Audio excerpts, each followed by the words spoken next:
Eles dizem algumas verdades que deveriam ficar enterradas, mas nós preferimos desenterrá-las. Bem-vindo ao canal Mistérios Macabros, o lugar onde o medo encontra um novo significado. Antes que as luzes se apaguem, curta esse vídeo, comenta, deixe sua opinião e inscreva-se, porque os mistérios só ficam mais sombrios daqui pra frente. Hoje vou contar para vocês relatos enviados por seguidores, onde foram mexer ou começaram a fazer pesquisas sobre os daimons da Goécia. Vamos lá para o primeiro relato. O chamado de Belial. O ritual que mudou minha vida. Meu nome é Matheus, tenho 22 anos. Ah, lembrando, todos os nomes aqui são nomes fictícios, tá? Eu mudei todos os nomes, a maioria preferiu não se identificar. E quem preferir se identificar também mudei o nome, tá? Para ninguém conseguir encontrar, ir atrás, etc. Retornando. O chamado de Belial. O ritual que mudou minha vida. Meu nome é Matheus, tenho 22 anos.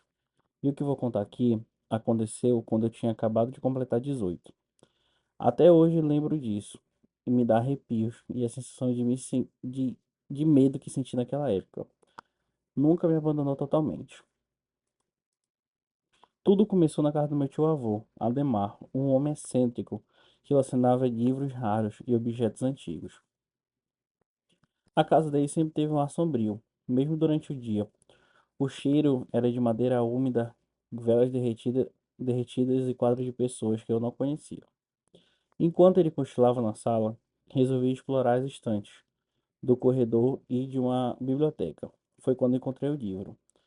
Era encapado em um couro verde, pesado, sem título na capa.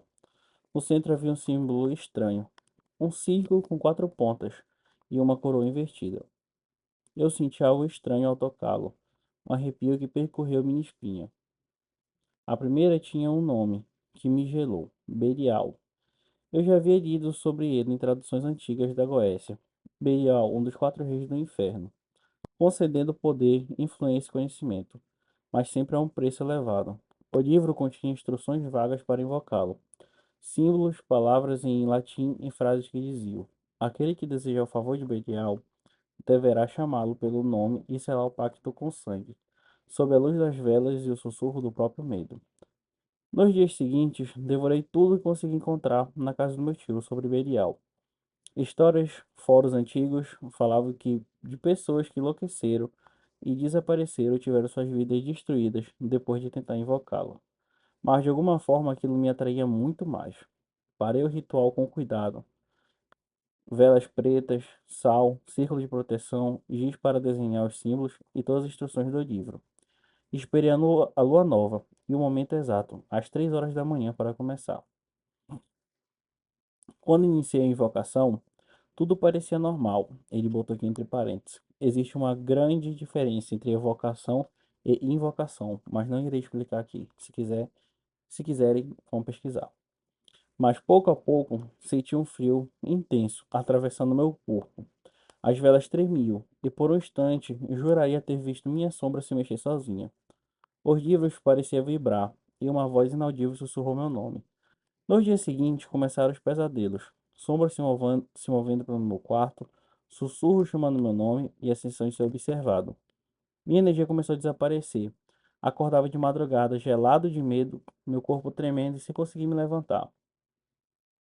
Um dia eu estava na, na cisterna da minha casa.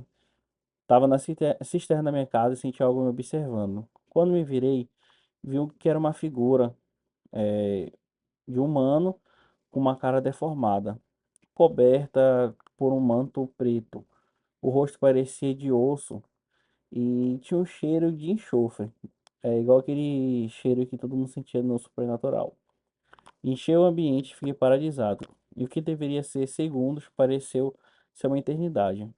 A criatura desapareceu, mas o tormento não. À noite vi a mesma figura olhando para o meu irmão, enquanto eu dormia. No dia seguinte ele ficou doente, sem explicação. Meu psicológico começou a ruir. Eu estava exausto, aterrorizado e sozinho. Os ataques de Belial se tornaram constantes. Objetos se moviam sozinhos, vozes ecoavam pela casa. Portas batiam sem vento. Eu não podia falar sobre isso com ninguém. Ninguém acreditaria. Eu acordava com arranhões pelos corpos e queimaduras que não conseguia explicar. e a sensação de que eu estava sempre ali, assistindo, esperando que eu cometesse algum erro. A cada tentativa de ignorar ou parar o ritual, os sinais pioravam. Uma noite acordei em meu quarto e vi símbolos desenhados no chão, em cinza, como se algo tivesse se manifestado sozinho. O cheiro de enxofre e podridão me fez vomitar. Comecei a perceber que minha própria mente estava sendo corroída, minhas decisões cada vez mais erráticas, minha energia sugando a cada momento que eu ficava sozinho. Por meses tentei me afastar, ignorar os sinais, mas Belial parecia onipresente. Até que uma madrugada tudo atingiu o ápice. Senti uma pressão no peito, como se algo estivesse me esmagando. Senti mão invisível segurando meus braços, e uma voz profunda e cruel. Agora é meu, não há escapatória. Corri até a cozinha e vi novamente a criatura, deformada, imóvel, mas seu olhar parecia atravessar a minha alma. A porta da frente se abriu sozinha e uma brisa gelada entrou. Senti que se saísse algo, pior ainda ia acontecer. Me joguei no sofá, me tremendo, incapaz de chorar, gritar ou raciocinar. Na manhã seguinte decidi que precisava agir. Busquei a ajuda de um padre, mas ele me alertou que rituais como aquele não podem ser desfeitos tão facilmente. Há marcas que ficam, cicatrizes que ninguém consegue ver. Durante semanas fiz rituais de proteção, oração e limpeza, mas o terror nunca me abandonou totalmente. Hoje, 4 anos depois, ainda sinto olhares nas sombras do meu quarto e ainda sinto cheiro de enxofre quando estou sozinho. E sei que Belial nunca foi embora completamente. Se há algo que eu posso deixar para vocês é este conselho: não brinquem com o que vocês não entendem. Livros, rituais, entidades parecem fascinantes, podem trazer consequências que vocês nem imaginam. Eu sobrevivi, mas muitos não têm a mesma sorte. Se algum dia vocês encontrarem um livro antigo com símbolos estranhos, fechem, larguem e saiam. A curiosidade pode custar caro demais. E acredite, o que vocês não veem pode estar observando vocês, esperando o momento certo para agir. Mas nunca quis tocar em ocultismo, e a sensação de medo que senti naquela época nunca me deixou. Até hoje fecho os olhos e consigo ver Belial parado no canto do quarto, sorrindo com um sorriso que não é humano. E é por isso que eu digo, algumas portas nunca devem ser abertas. Galera, tô morrendo com uma gripe. Morrendo com uma gripe aqui. Infelizmente eu tenho que limpar porque eu não tô dando conta dessa gripe. Mas vamos lá para o próximo relato. Vamos lá para o segundo relato. O desafio que chamou a Matinta Pereira. Meu nome é Juliana, tenho 23 anos, e o que vou contar aconteceu quando eu tinha 17 anos. Estava passando férias na casa da minha avó, no interior. Até hoje sinto que aquela noite me marcou para sempre, e a lembrança do que aconteceu ainda me assusta profundamente. Tudo começou com uma brincadeira boba. Eu estava na roça da minha avó com algumas primas, e primas mais velhas. Era fim de tarde, aquele momento em que o sol começa a se pôr e as sombras se alongam entre os galhos secos das árvores. Nós estávamos sentados perto de um velho galpão abandonado, rindo e contando histórias de terror. Foi quando alguém mencionou a Matinta Pereira. Para quem não sabe, Matinta Pereira é uma lenda do folclore nordestino e amazônico. Uma mulher que se transforma em pássaro à noite, que assombra quem ousa chamá-la. Sempre disseram que ela voa como um vento negro e que sua risada estridente anuncia a desgraça para quem se atreve a provocá-la. Minha avó sempre contava histórias dela quando eu era criança, e é por isso que sempre senti um fio na espinha só de ouvir o nome. No começo, foi só mais uma provocação. Minhas primas mais novas começaram a rir e desafiar umas às outras. E eu, claro, não podia ficar de fora. Foi assim que surgiu o desafio. Chamá-la 3 vezes à noite, para provar coragem. Todos nós rimos, mas ao mesmo tempo, o silêncio pesado da roça, depois do pôr do sol, me fez sentir algo de errado. O vento começou a soprar de forma estranha, como se sussurrasse palavras que eu não conseguia entender. No início achei graça. Peguei um graveto e risquei um círculo no chão, só por brincadeira, imitando rituais que já tinha visto em filmes de terror. Acendi um fósforo e com ele tracei 3 vezes símbolos de um pássaro, lembrando a Matilda Pereira. E toda vez quando eu traçava algum traço, repetia em voz baixa: Matilda Pereira, venha me ver. Matilda Pereira, venha me ver. No começo nada aconteceu. A risada das minhas primas ainda ecoava entre os galhos, mas eu senti o ar mudar. Ficou mais frio, mais denso. A sensação era como se algo invisível tivesse parado bem atrás de mim. Tentei rir, mas a voz falhou, e um arrepio percorreu a minha espinha. De repente eu vi um som estranho, um bater de asas que não vinha de lugar nenhum. Minhas primas começaram a ficar em silêncio, olhando ao redor, e eu senti meu coração disparar. Parecia que cada sombra da roça se movia sozinha, e o vento começou a assobiar de forma estridente, quase como se estivesse rindo de nós. Foi quando eu percebi algo que estava dentro do círculo que desenhei. Não via claramente, mas sentia uma presença intensa. Os galhos estalavam, folhas secas rodopiavam ao redor e uma risada fina, quase inaudível, começou a ecoar. Não era humana, era algo familiar e ao mesmo tempo profundamente errado. No início tentei ignorar, disse a mim mesmo que era apenas o vento, que eram apenas nossas imaginações, mas algo dentro de mim sabia que não era. E então ouvi o primeiro chamado, direto à minha mente, uma voz que parecia vir de dentro do meu próprio cérebro. Você me chamou? Agora eu vou me mostrar, agora eu vou te mostrar quem eu sou. No momento eu gelei. Não consegui mais falar. Só olhava para o círculo, onde agora parecia se formar uma névoa negra. Era como se o ar estivesse vivo, pulsando com algo que eu não conseguia ver. Mas eu sentia me observando, me penetrando. Minhas primas começaram a gritar, mas eu já estava paralisada. Cada músculo do meu corpo parecia estar congelado. A minha respiração estava presa na garganta. O que aconteceu depois disso foi totalmente um caos. Um vento negro levantou poeira e folhas, como se a própria roça estivesse sendo sugada para dentro da terra. E eu pude ouvir asas batendo em ciclos ao meu redor, cada vez mais rápido, e aquela risada que alternava entre aguda e grave, penetrando os meus ossos.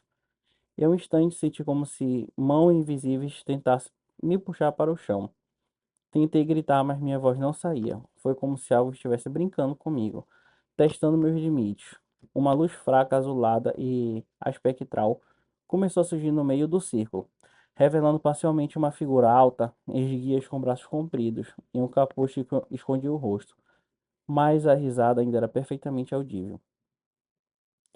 Todas as minhas primas começaram a chorar, tentando fugir, mas a presença parecia bloquear.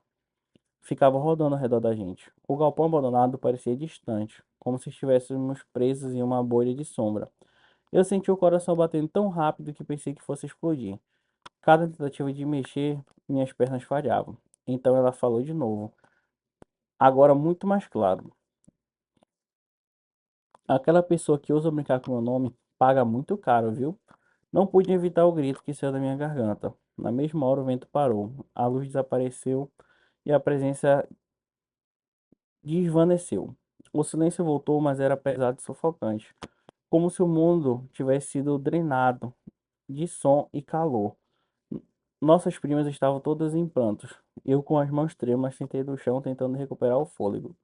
Naquela noite, nada voltou a ser como antes. Eu sentia constantemente que alguém me observava na roça da minha avó. Senti as sombras se movendo sem explicação, ouvi passos que não eram meus e o som de asas batendo no teto ou nas árvores próximas. Cada vez que o vento soprava de maneira diferente, meu corpo inteiro se arrepiava. As semanas seguintes foram puro terror psicológico.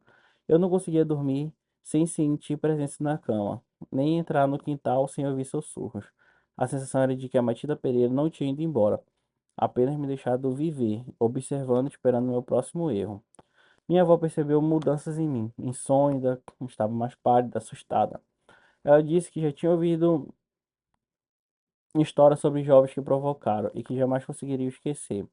Segundo ela, a Matita Pereira é vingativa, mas também paciente. Ela espera que o medo cresça e que o respeito nasça da dor. Hoje, anos depois, ainda sinto o eco daquela risada nas noites de vento. Às vezes, quando estou sozinha, sinto algo bater asas em círculos ao meu redor e sempre sinto que os olhos invisíveis estão me observando. O que eu aprendi é algo muito simples. Nunca brinque com lendas, especialmente aquelas que já carregam dor, vingança ou mistério. O desafio que começou com brincadeiras quase acabou comigo. Se algum dia alguém for tentar invocar Matinta Pereira, não faça isso. Afaste-se dali e fuja. Jamais repita o nome dela à toa. E não esqueça, ela não perdoa e de alguma forma ela nunca vai embora completamente. Esse foi mais um relato, galera. E aí, o que vocês acharam? Vocês gostaram desse relato? Eu achei perfeito. Eu amo nosso folclore. E, cara, não brinco com a Matita Pereira. Tem relato na minha família também de gente que não brincou, mas gente que presenciou E até hoje é algo bastante assustador. Bebi uma água aqui que eu tô gripado.